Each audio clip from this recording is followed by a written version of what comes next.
Buenos días a todos. Gracias por acompañarnos en este segundo webinar acerca de la economía de la República Dominicana y las oportunidades de inversión que este maravilloso país puede ofrecerles. Mi nombre, para los que no me conocen, es Jorge Cascos. Soy español, abogado con dilatada experiencia en el sector financiero y me mudé a este paraíso hace 5 años. Formo parte como Senior Vice President de Casa de Campo Real Estate. Si usted no ha estado en este país, seguro que ha oído hablar a todo el mundo de las palmeras, las playas, los ríos, la gastronomía dominicana, la amabilidad de sus gentes. Tiene unos magníficos rones y unos magníficos cigarros habanos. Y es un país donde el español, los turistas son muy bien recibidos. Si ya ha visitado República Dominicana, seguro que piensa volver. Hay un montón de gente que viene aquí, descubre este paraíso y repite.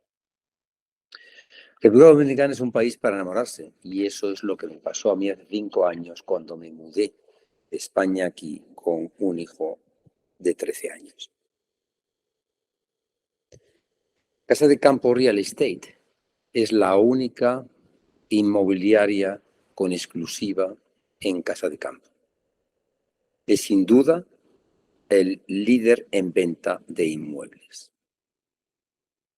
Y la que cuenta con un equipo de profesionales que nos ven a todos en pantalla, expertos en el mercado inmobiliario, con una larga trayectoria, que actuamos con procesos transparentes y definidos y de acuerdo con las normas éticas más estrictas. Más adelante hablaremos de Casa de Campo y hablaremos un poco más de todo cuanto podemos ofrecerles. Vamos a cubrir hoy los siguientes tópicos, vamos a hablar del marco sociopolítico, vamos a hablar del marco macroeconómico, vamos a hablar, dentro de eso hablaremos del PIB, de la política monetaria, del tipo de cambio. Hablaremos del sector turístico por la incidencia tan importante que tiene en el mercado inmobiliario de segundas residencias.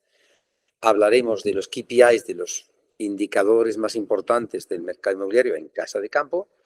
Y hablaremos también de los incentivos fiscales y la tributación de las inversiones inmobiliarias en República Dominicana.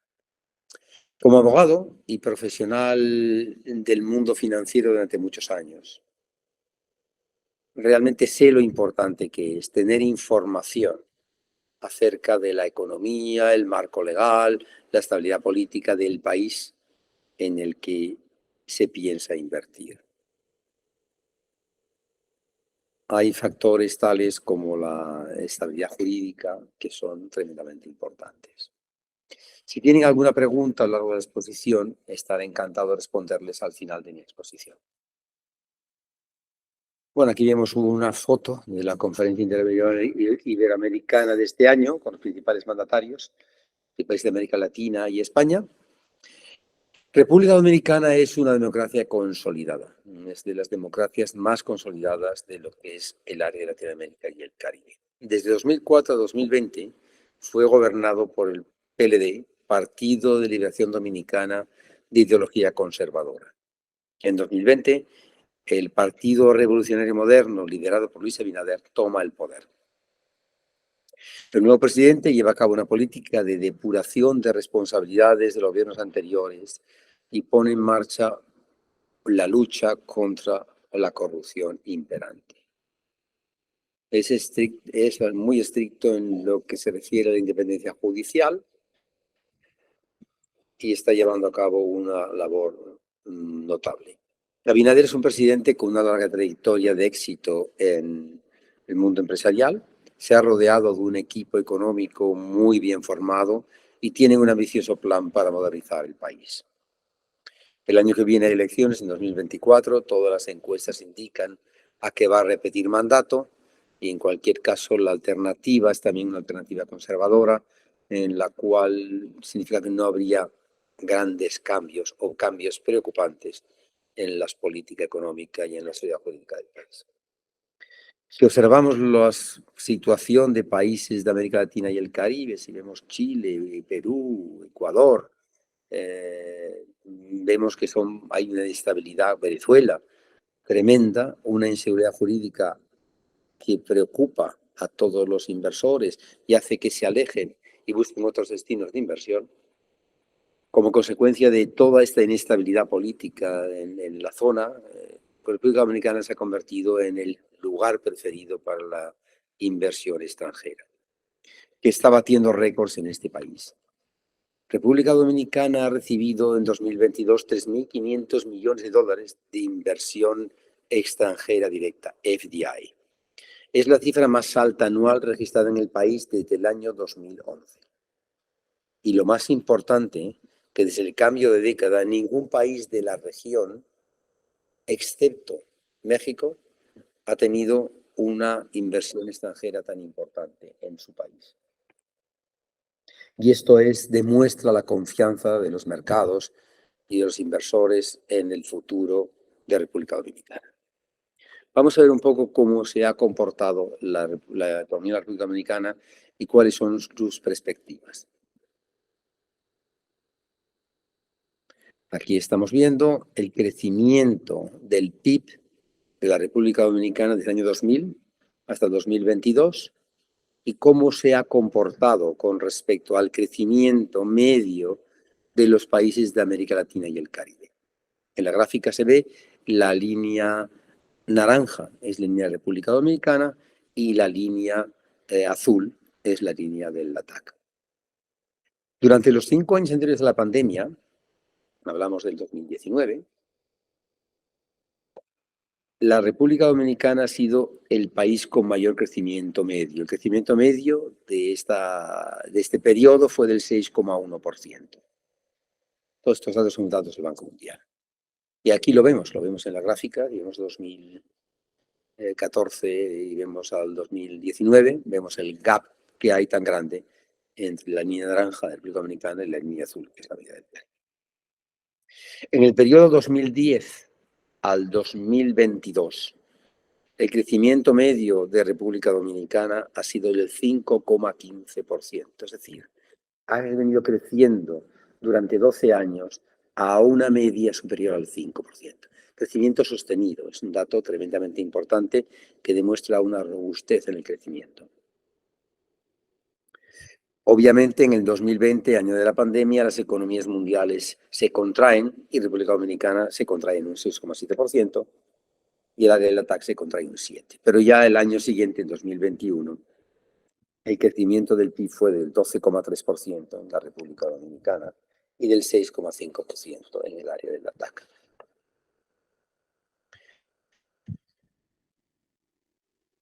Vamos a ver un poco la proyección, es decir, esto es lo que ha pasado, qué es lo que espera el Banco Mundial y qué espera el Banco Central Dominicano, cómo proyecta el crecimiento de la economía. 2022, como hemos comentado, cerró en el 4,9%, el LATAC cerró la media, cerró en el 3,8%, 2023, la estimación, los datos que tengo aquí son a septiembre, es del 3,10%, más o menos en ese entorno se espera que crezca la economía. 2% es la previsión para el área de la región del LATAC. 2024, la proyección ya estamos acercándonos de nuevo al 5%, es un 4,6%. Probablemente crezca más porque los datos de turismo de este año, que son 16% del PIB, son tremendamente exitosos. Para el área del LATAC se prevé un 2,3% y en el año 2025 ya estamos en la senda del 5% versus un 2,6% de los países, la media de países del LATAC. Un indicador muy importante son términos absolutos, pero cómo se comporta el Producto Interior Bruto per cápita. Y es un ratio muy importante. Veremos que aquí que la línea verde es República Dominicana y la línea azul son la media del LATAC. De nuevo, el performance de la economía dominicana en ese indicador tan importante, el PIB per cápita, el performance es mucho mejor. El gap se va aumentando, si vemos en los años principios de esta década, pues hay muchos altos y bajos y hay momentos en que se comporta por debajo, pero ya a partir del 2012, por decirlo así, despega y se comporta mucho mejor que la media del área, ¿no? Bueno, los sectores claves de la economía dominicana son el turismo, el turismo prácticamente está en los 9.000 o 10.000 dólares anuales de ingresos. La reserva de migrantes, que están en torno de los 8.000 millones más o menos. La inversión extranjera directa, que hemos visto que está en los 3.500 millones. La minería y las zonas francas, donde hay mucha industria establecida, farmacéutica, textil, cigarrillos, y las telecomunicaciones. Estos sectores claves son los que han impulsado el crecimiento de la economía de la República Dominicana. Bueno, la inflación.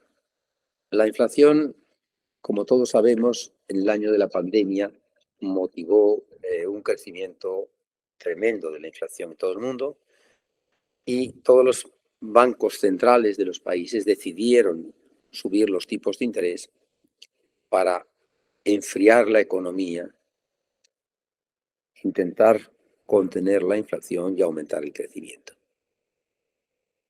Para que nos tengamos una idea, en 2020, República Dominicana cerró con una inflación del 3,8 y en el LATAC se cerró con 6,4, prácticamente en la mitad. 2021, la inflación fue del 8,24, en el área del LATAC 9,79.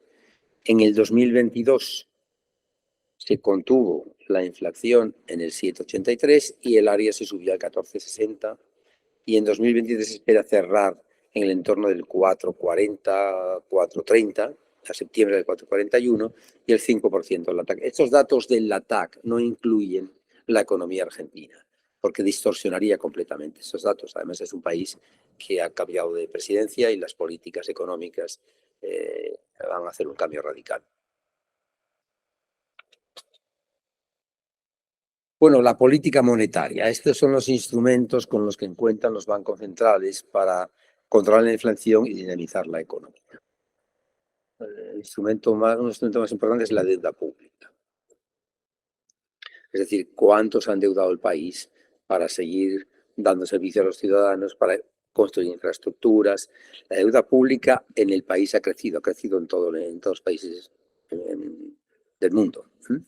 Teníamos en 2020 44.000 millones y tenemos en el 2023 54.545.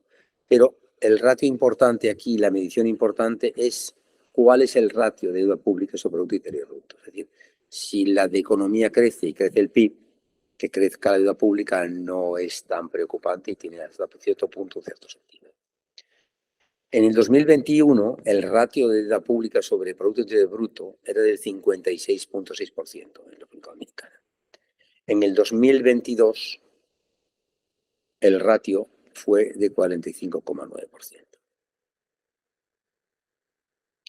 Y el crecimiento a final de 2023, en el mes de agosto, prácticamente está en el entorno 40-46%, que no son ratios preocupantes si consideramos la media de la Comunidad Europea está en el 91,6%.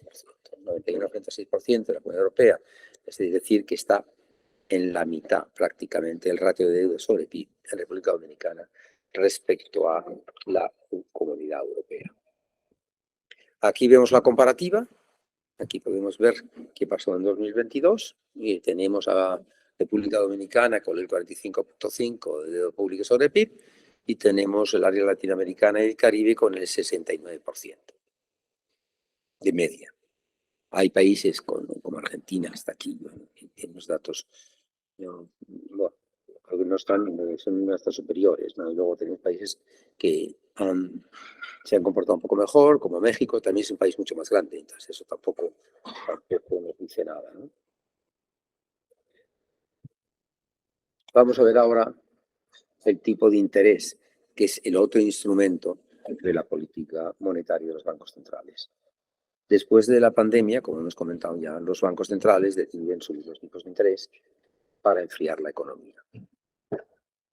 Entonces, estábamos en tipos de interés de en torno del 4,5 en el 2022. Empieza el movimiento de ascenso de los tipos de las tasas de interés.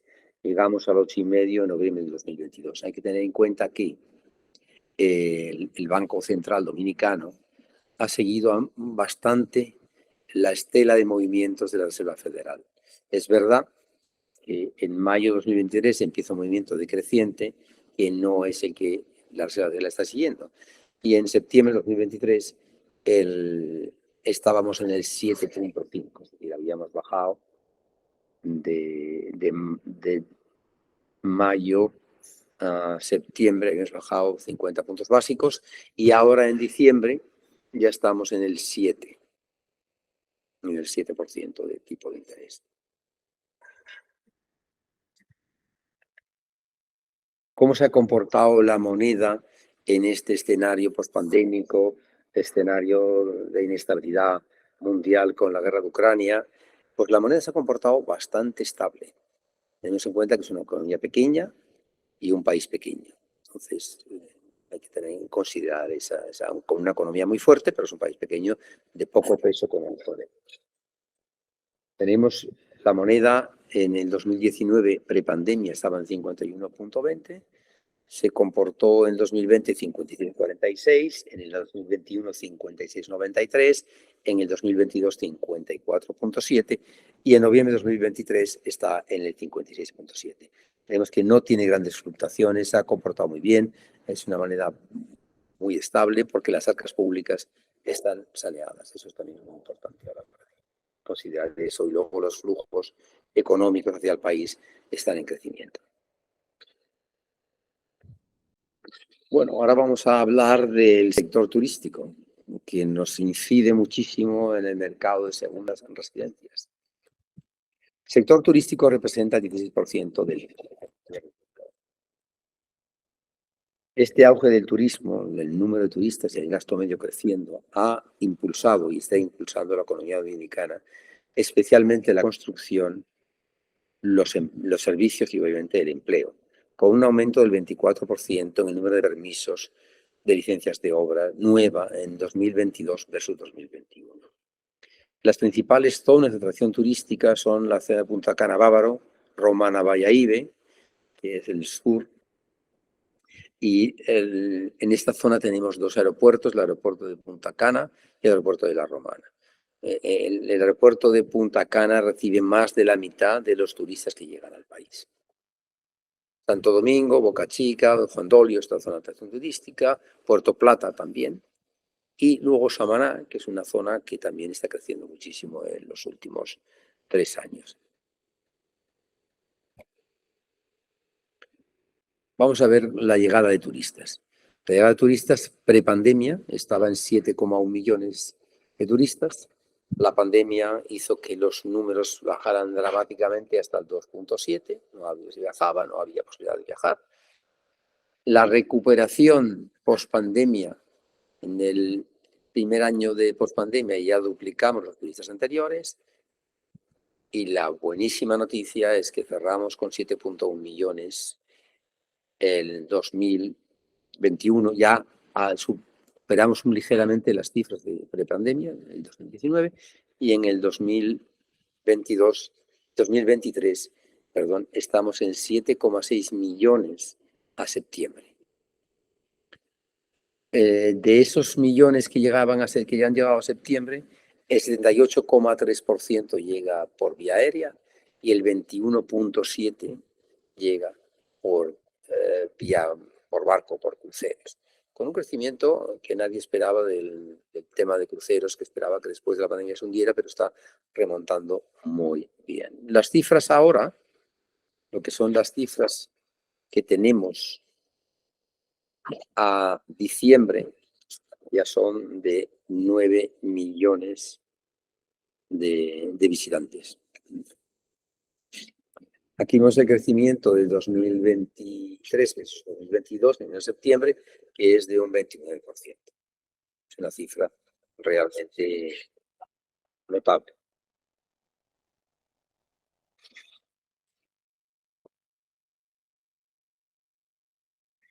Vamos a analizar un poco los KPI, los ratios del sector hotelero, para que tengan una idea de cómo está el sector hotelero de fuerte y de potente en este país.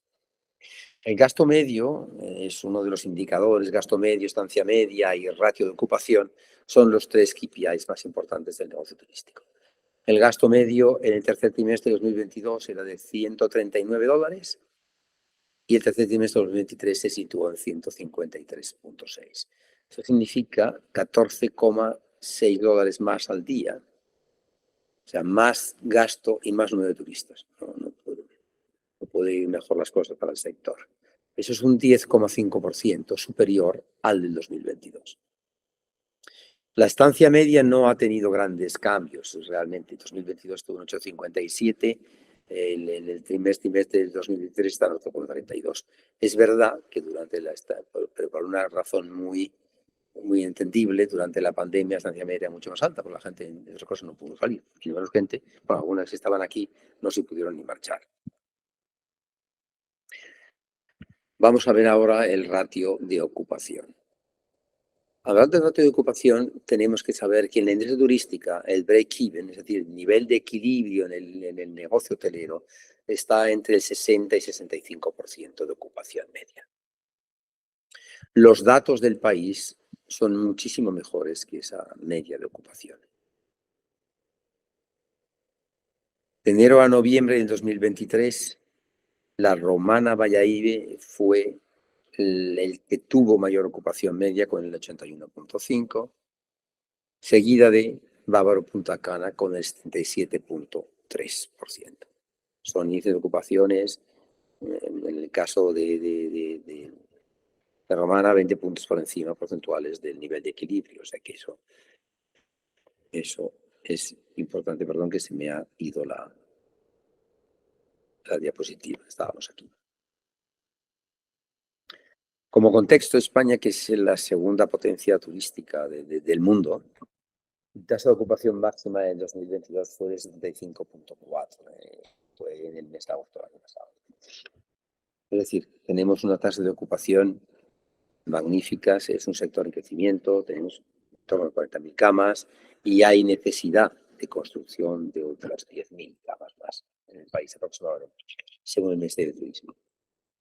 ¿Cuál es el origen de los turistas que vienen al país? Bueno, fundamentalmente el norte de América, es decir, Estados Unidos tiene prácticamente el 40%, el 39,97% de los turistas que llegan, Canadá tiene el 14,15%, luego ya a una gran distancia está Colombia en el tercer lugar con el 4,2%, Puerto Rico con el 3,36%, y esos son un poco los mayores, pero como vemos por encima del 54%, es Estados Unidos y Canadá. La cercanía es muy importante y la estabilidad y la seguridad que este país proporciona.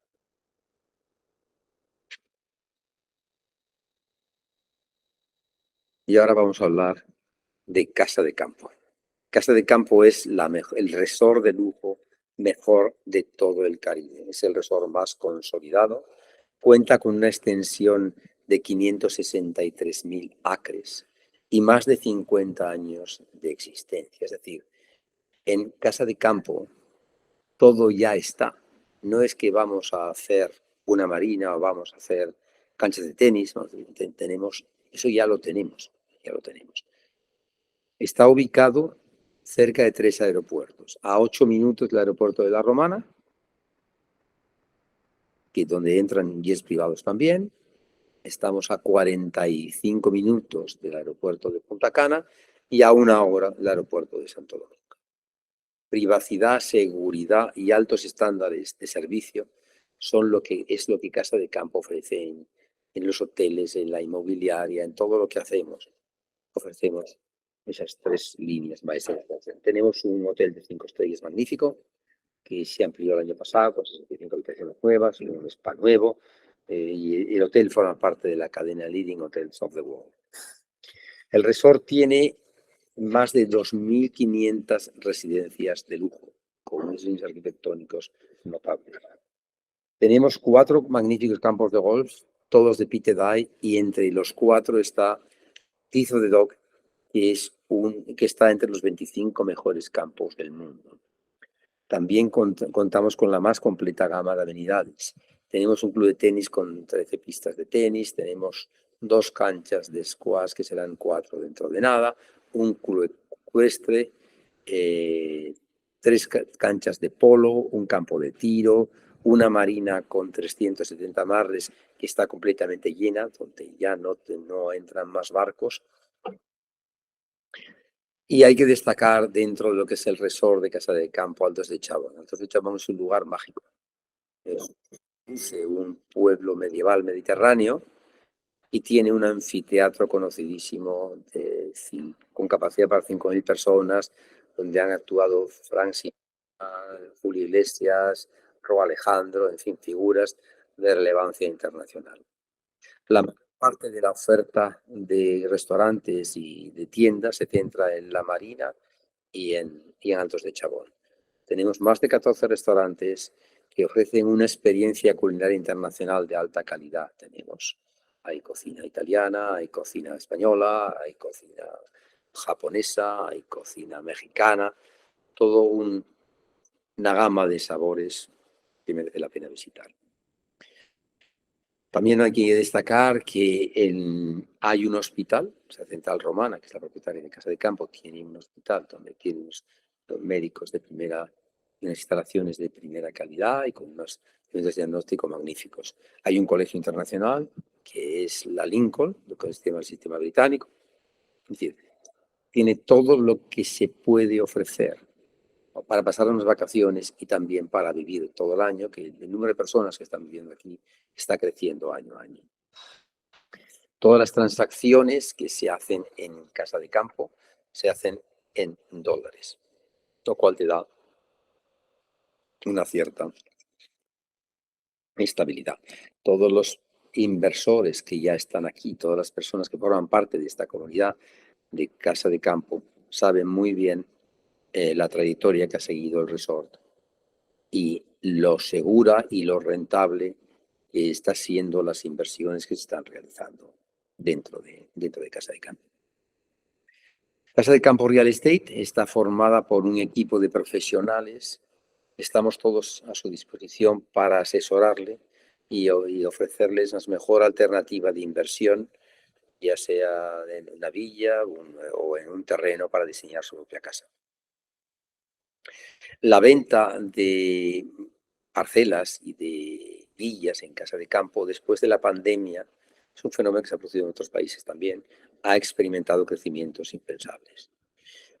Casa de Campo Real Estate, somos los líderes, sin duda los líderes en la venta de propiedades inmobiliarias. En el año pasado vendimos un 286% más de propiedades que nuestro inmediato competidor.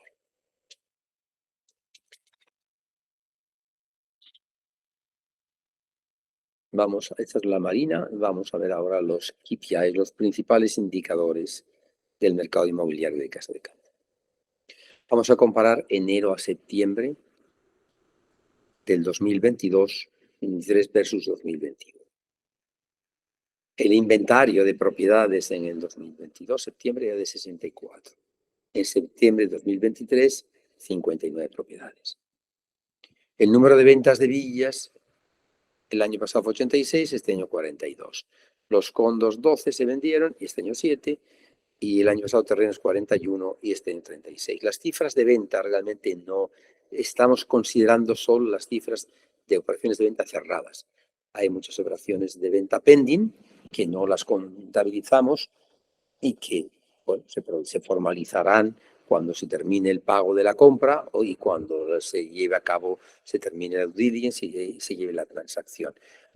Hay que comentar algo muy importante aquí, es decir, las ventas de los últimos 3 años han sido muy superiores a las anteriores. Nuestros inventarios se han reducido y lo que sí se ha reducido más son el inventario de propiedades por debajo de $1,5 millones.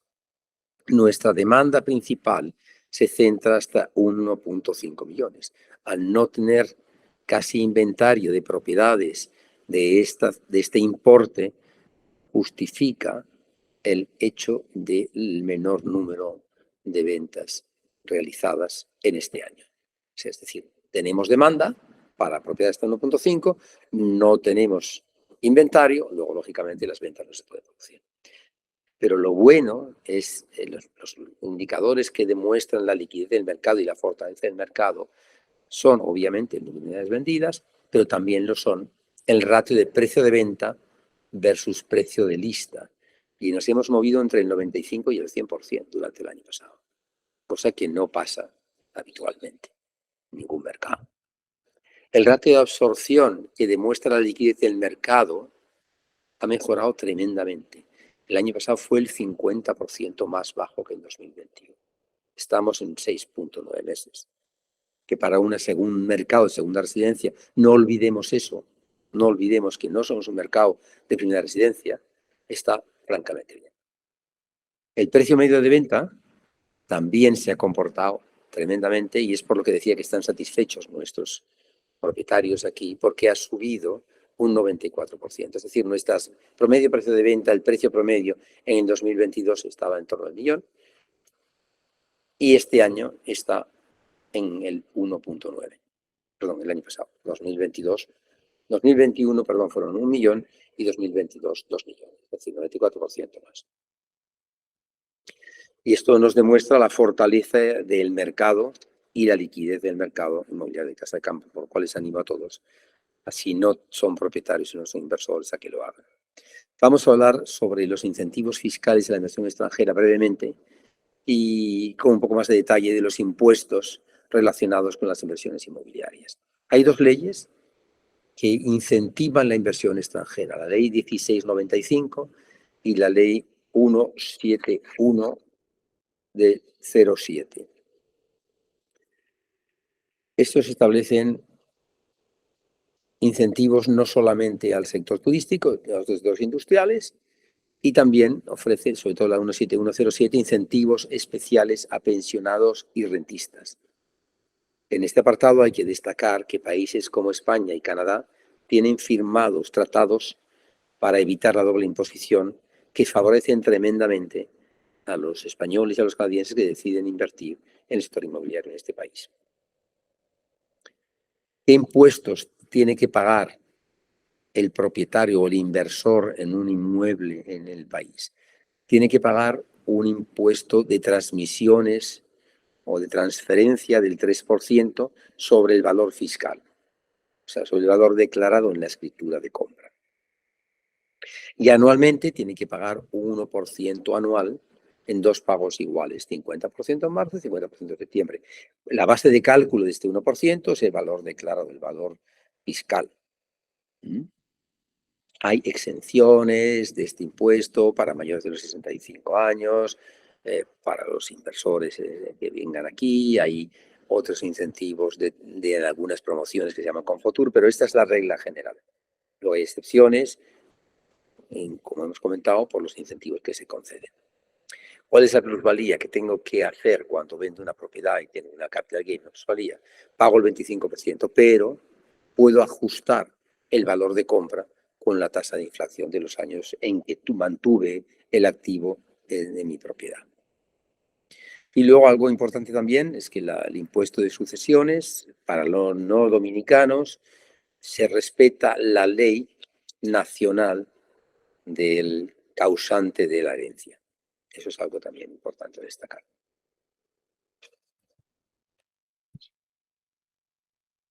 Bueno, vamos a resumir un poco todo lo que hemos intentado transmitir aquí. En resumen, República Dominicana cuenta con un gobierno estable, con políticas conservadoras, tiene una economía en robusto crecimiento, tiene seguridad jurídica, algo tremendamente importante para el inversor, tiene una deuda pública muy controlada, 45%, 46% del Producto Interior Bruto, una moneda que se viene comportando con mucha estabilidad, un turismo que bate récords cada año, como hemos visto, y una fiscalidad baja e incentivos fiscales, con un gobierno que lo está haciendo muy bien y que probablemente continuará el año que viene. Todos estos factores lo que me hacen es animarles, si ya no están aquí, a que inviertan, y si están aquí, a que sigan invirtiendo en este maravilloso país. Estoy abierto a las preguntas que me puedan formular. Les doy las gracias por su tiempo y por su atención. Les deseo a todos una feliz Navidad y mis mejores deseos para el año 2024. Muchísimas gracias. Buenos días.